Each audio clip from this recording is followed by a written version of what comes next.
नमस्कार, मैं हूं मोनिका सिंह। 3 बजे की 3 बड़ी खबरों में आज सबसे पहले हम बात करेंगे उत्तर प्रदेश की। अयोध्या की धरती से मुख्यमंत्री योगी आदित्यनाथ विपक्ष पर जमकर बरसे। योगी ने साफ शब्दों में कहा कि जो लोग कभी राम भक्तों पर गोली चलवाने वालों के साथ खड़े थे, उन्हें अब राम और राष्ट्रवाद पर उपदेश देने का कोई नैतिक अधिकार नहीं है। योगी के तेवर ने प्रदेश का राजनीतिक पारा चढ़ा दिया है। सवाल उठ रहा है कि क्या यूपी की सियासत एक बार फिर से राम बनाम विरोध की धुरी पर घूमने लगी है। उधर देश के कई हिस्सों से लगातार ऐसी घटनाएं सामने आ रही हैं जिन्होंने हिंदू समाज की सुरक्षा और सामाजिक सौहार्द को लेकर गंभीर चिंता खड़ी कर दी है। आरोप है कि कट्टरपंथी ताकतें सुनियोजित तरीके से हिंदू को निशाना बना रही हैं। आखिर ये कट्टरपंथी ताकतें हैं कौन, इनके हौसले कैसे बढ़ रहे हैं और क्या देश की सामाजिक एकता की कमजोर करने की कोई बड़ी साजिश रची जा रही है। और अब बात दुनिया के सबसे बड़े भू राजनीतिक तनाव की भी। मिडिल ईस्ट में एक बार फिर से समीकरण बदलते हुए दिखाई दे रहे हैं। शांति और समझौते की कोशिशों के बीच इजरायल के सख्त रुख ने अमेरिका को नाराज कर दिया है।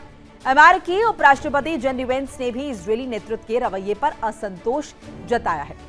सवाल यह है कि क्या अमेरिका और इजरायल के रिश्तों में दरार की आहट है? क्या शांति प्रक्रिया फिर संकट में फंस गई है? राम की राजनीति से लेकर कट्टरपंथ की चुनौती तक और इजरायल अमेरिका के नए तनाव तक, आज की हर बड़ी खबर पर होगी सीधी, तीखी और बेबाक चर्चा। क्योंकि मुद्दे बड़े हैं, सवाल गंभीर है और जवाब देश जानना चाहता है। चलिए सबसे पहले बात हम अयोध्या की करेंगे। सीएम योगी का रामद्रोहियों पर वार, राम भक्तों पर गोली चलवाने वाले दे रहे हैं उपदेश। एसआईटी जांच में सब साफ हो जाएगा। योगी आदित्यनाथ ने कहा अपराधी कोई भी हो नहीं बचेगा। चंदा चोरी की जांच के लिए एसआईटी बनाई गई है। सीएम ने कहा दूध का दूध, पानी का पानी होगा। योगी आदित्यनाथ ने कहा राम दरबार पहुंचे थे, अयोध्या पहुंचे थे, राम की नगरी, राम की धरती, और राम की धरती पहुंचकर गरजते हुए दिखाई दिए उत्तर प्रदेश के मुख्यमंत्री योगी आदित्यनाथ। और इसके साथ साथ उन्होंने यहां पर साफ तौर पर कहा राम भक्तों पर गोली चलवाने वाले उपदेश दे रहे हैं, यानी कि समाजवादी पार्टी को निशाने पर लिया। इसके साथ उन्होंने कहा कि एसआईटी जांच चल रही है, सब साफ हो जाएगा। अपराधी कोई भी हो, कितने भी रसूख वाला हो, नहीं बचेगा। चंदा चोरी की जांच के लिए एसआईटी का गठन किया गया है। इस बात की जानकारी योगी आदित्यनाथ द्वारा दी गई और साथ साथ कहा कि दूध का दूध, पानी का पानी हो जाएगा।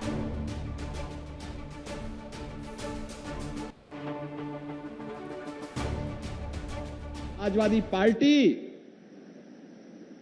देखो तो इनका दोहरे चरित्र को। कहती राम भक्तों का अपमान हुआ, राम भक्तों पर, कार सेवकों पर गोली चलाने और जय श्री राम बोलने पर लाठी भांजने वाले लोग आज उपदेश देने चले हैं, उपदेश देने चले हैं। बहनों और भाइयों, मेरी अपील होगी सभी राम भक्तों से, अयोध्या के बारे में जो समाचार पत्रों में सुनने को मिला, हम लोगों ने ट्रस्ट के अनुरोध पर एसआईटी जांच बिठाई है और मैं उन्हें इस बात के लिए कह सकता हूं कि एसआईटी जांच दूध का दूध और पानी का पानी करके रहेगी, उसमें कोई संदेह नहीं। लेकिन मैं सभी से इस बारे में अनुरोध करूंगा, सभी पक्षों से कहूंगा कि कोई भी ऐसी अनर्गल टिप्पणी और बातें न हो जो राम भक्तों की भावनाओं को आहत करती हो, राम भक्तों की भावनाओं को आहत करती हो। अगर किसी के पास कोई डॉक्यूमेंट्री प्रूफ है, वे कृपया एसआईटी को उपलब्ध करवा दें। और तो अयोध्या पहुंचे योगी आदित्यनाथ, तस्वीरें आप देख रहे हैं। हनुमानगढ़ी गए, दर्शन किए हनुमान जी के। ये तस्वीरें आप देख रहे हैं हनुमानगढ़ी की, और ये वही पैड़ियां हैं जो हनुमान मंदिर की तरफ जाती हैं। राम मंदिर जाते हैं तो हनुमानगढ़ी भी जाते हैं। और इसके साथ साथ ये तस्वीरें आप देख रहे हैं, ये वही पैड़ियां जो हनुमानगढ़ी यानी कि हनुमान मंदिर तक सीधी जाती हैं, जोड़ती हैं। आज अयोध्या के दौरे पर है योगी आदित्यनाथ और इसी पर ज़्यादा इन्फॉर्मेशन के लिए मेरे साथ अनुज जुड़ रहे हैं मेरे सहयोगी। अनुज, अयोध्या पहुंचे योगी आदित्यनाथ और यहीं से राम की धरती से उन्होंने न सिर्फ विरोधियों पर निशाना साधा बल्कि इसके साथ साथ उन्होंने चंदा चोरी को लेकर भी काफी कुछ कहा है। क्या कहा गया योगी आदित्यनाथ द्वारा, एक बार जरा बताइए। और देखिए, जब से ये विवाद उठा है राम मंदिर में चढ़ावा को लेकर, और तब से योगी आदित्यनाथ के बयान का ही इंतजार था, और आज अयोध्या से वो गरजे हैं और सबसे ज़्यादा निशाने पर समाजवादी पार्टी और कांग्रेस को उन्होंने अपने आड़े हाथों लेते हुए निशाना साधा। कैसे राम भक्तों पर गोलियां चलाई गई, कैसे मंदिर ना बने राम का, उसको लेकर सुप्रीम कोर्ट में एक एफिडेविट दिया गया था। ये तक बताया गया था कि राम है ही नहीं, मतलब राम के अस्तित्व पर ही सवाल खड़े किए गए। तो कुल मिला के उन्होंने कहा कि अयोध्या वासियों से खास तौर से अपील की है कि किसी तरह की कोई भी बयानबाजी ना दें, क्योंकि एसआईटी अपनी जांच कर रही है।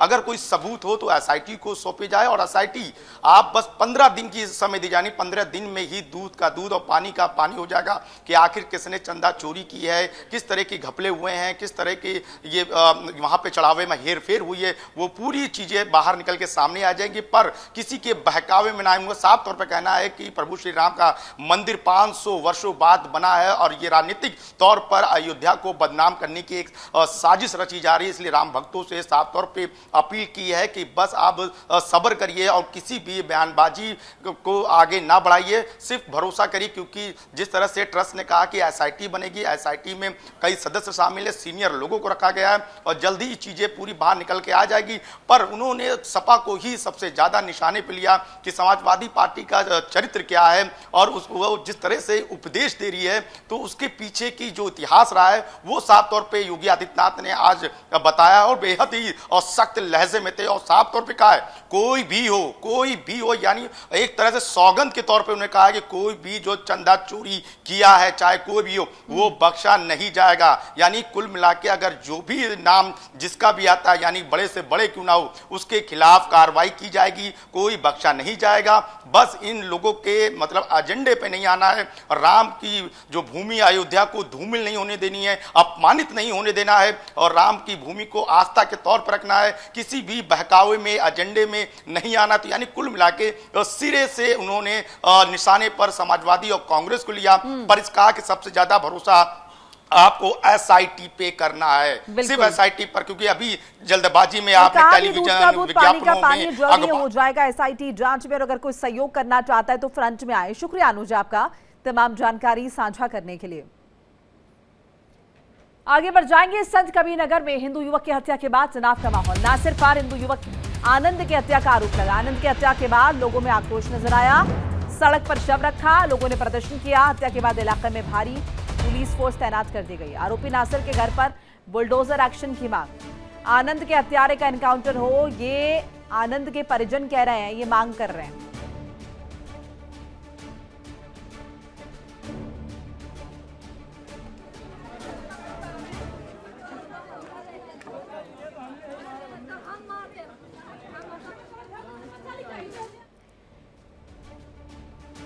तो सवाल ये उठ रहे हैं कि क्या इस देश में हिंदू होना ही अब निशाने पर आ जाना है? क्या आस्था, परंपरा और धार्मिक पहचान को चुन चुनकर टारगेट किया जा रहा है?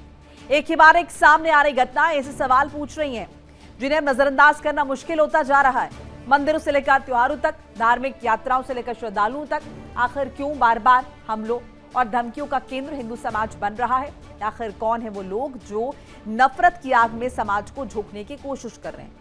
क्या इनके हौसले इसलिए बढ़ रहे हैं क्योंकि कानून का डर खत्म हो रहा है, या इसके पीछे कोई बड़ी और सुनियोजित साजिश काम करेगी? सवाल सिर्फ एक घटना का नहीं है, सवाल उस मानसिकता का है जो किसी खास धर्म के लोगों को देखकर भड़क उठती है, जो आस्था के प्रतीकों से चिढ़ती है और जो समाज में डर और विभाजन का माहौल बनाना चाहती है। आखिर कब तक हिंदुओं की धार्मिक भावनाओं को ठेस पहुंचाने वालों को खुली छूट मिलती रहेगी?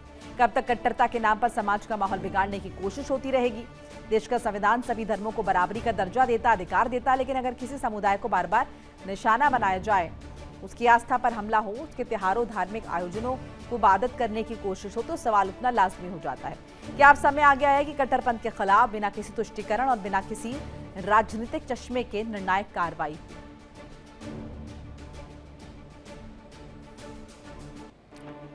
तो धर्म के नाम पर नफरत की आग कौन फैला रहा है? ऐसे में कहीं ना कहीं इसके जरिए नफरत फैलाने का काम हो रहा है। और इन सब के बीच सवाल ये भी उठ रहे हैं कि क्या कानून का डर लोगों के बीच से खत्म हो गया है। हिंदू समुदाय की सुरक्षा को लेकर सवाल उठ रहे हैं और इसी पर ज्यादा इंफॉर्मेशन के लिए सुशील तिवारी जुड़ रहे मेरे साथ, वरिष्ठ सहयोगी। सुशील जी, कट्टरपंथियों का ये चेहरा और इसके साथ साथ सवाल ये उठ रहे हैं कि क्या लॉ एंड ऑर्डर के लिए कोई बड़ा चैलेंज है? क्यों कानून का डर लोगों के बीच नहीं कायम हो पा रहा जिससे इस तरह की घटनाओं पर लगाम लगाई जा सके? चूक कहां पर हो रही है?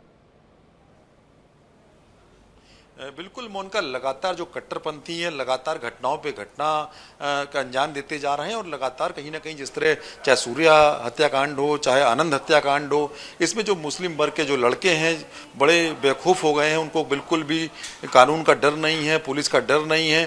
तो ये देखना होगा क्योंकि सब नई उम्र के लोग हैं, नई उम्र के जो लड़के हैं इस तरह की लगातार घटनाओं को अंजाम देकर कहीं ना कहीं कानून को चैलेंज कर रहे हैं, क्योंकि योगी सरकार कानून को लेकर बहुत सख्त है और जीरो टॉलरेंस की नीति अपना रही है, लेकिन उसके बाद भी इनकी हिम्मत पड़ रही है। ये देखने वाली बात है। कहीं ना कहीं इसको लगाम लगाने के लिए सरकार को सख्त एक्शन लेना पड़ेगा और सख्त कार्रवाई पुलिस को करनी पड़ेगी।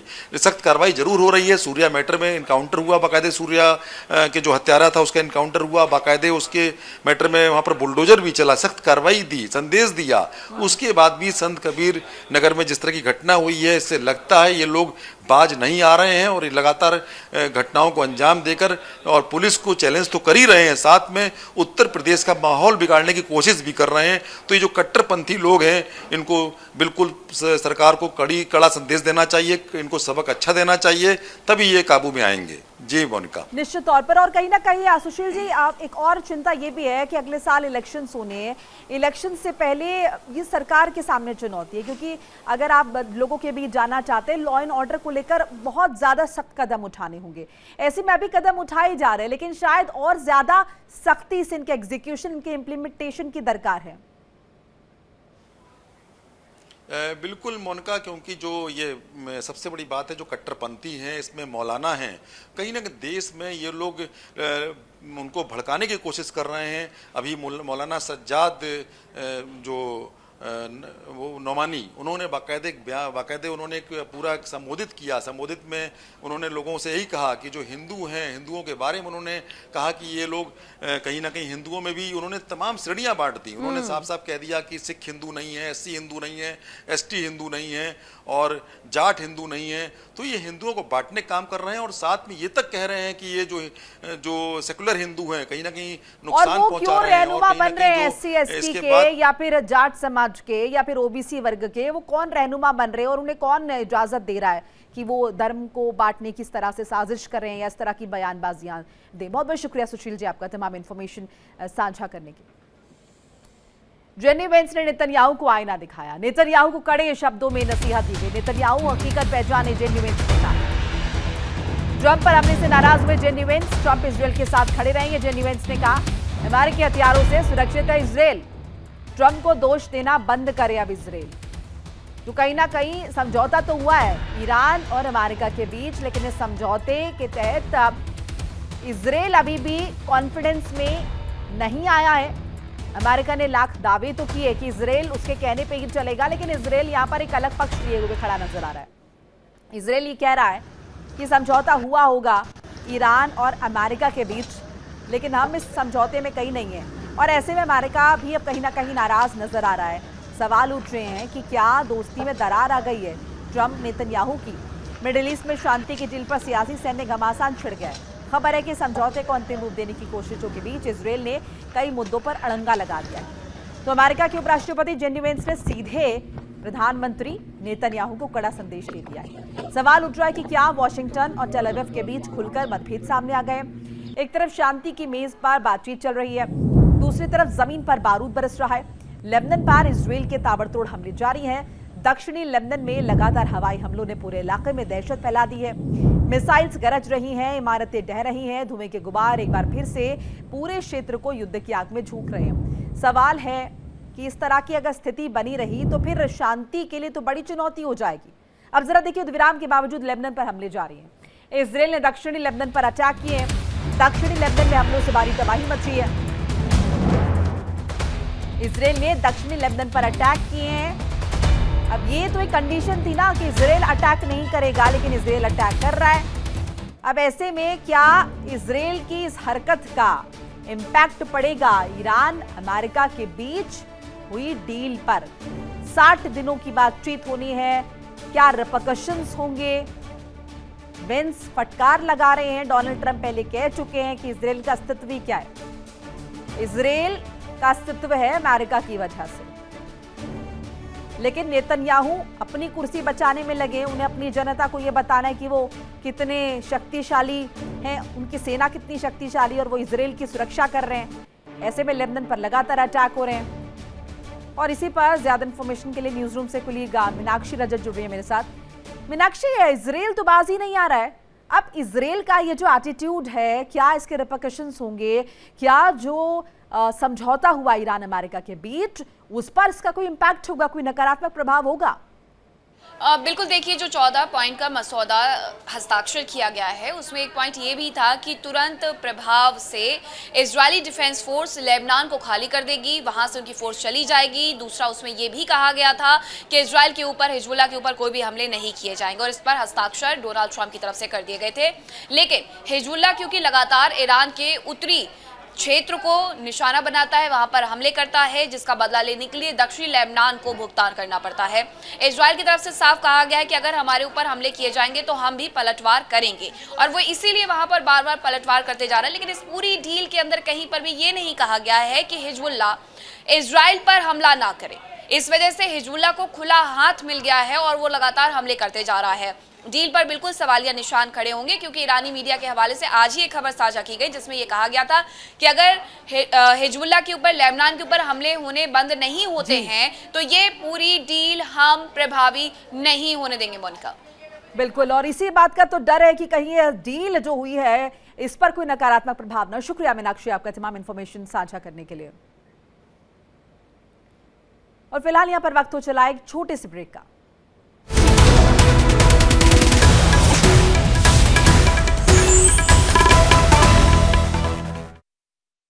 देखिए इंडिया डेली 24/7 अब आपके स्मार्ट टीवी पर। इंडिया डेली मौजूद है सभी डिजिटल प्लेटफॉर्म पर लाइव और लगातार। इंडिया डेली 24/7 हर दिन राष्ट्र को समर्पित।